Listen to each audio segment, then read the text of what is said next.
25 kurang 5.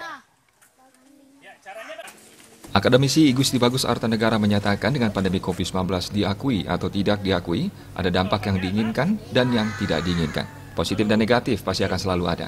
Bagi pengajar, pandemi COVID-19 ini harus tetap menjadikan guru berpegang pada kreativitas dan dedikasi guru menuju Indonesia maju. Guru menolak menyerah pada COVID-19. Para pendidik di sini tidak ingin menyerah pada keadaan. Untuk itu selama pandemi, guru tetap melaksanakan aktivitas melalui virtual agar tetap terjalin solidaritas guru.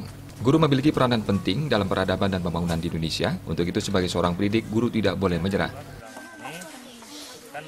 Ada hal-hal yang diinginkan dan yang tidak diinginkan terjadi kan begitu.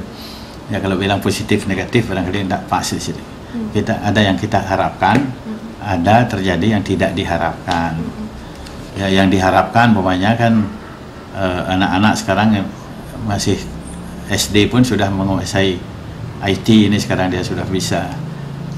Yang tidak diharapkan ya kita baca juga di berita kan ada yang tapi misalnya bunuh diri karena terus dibebani dengan tugas-tugas kan gitu. Nah ini bagi kita sebagai seorang guru dan kebetulan juga 25 November ini kan ulang tahun PGRI, Hari Guru Nasional. Jadi di situ dicanangkan bahwa kita berpegang kepada kreativitas dan dedikasi guru menuju Indonesia maju. Apapun tantangannya, guru harus tetap berjuang meski pandemi banyak menimbulkan keterbatasan, namun guru tidak pantang menyerah dalam berkarya.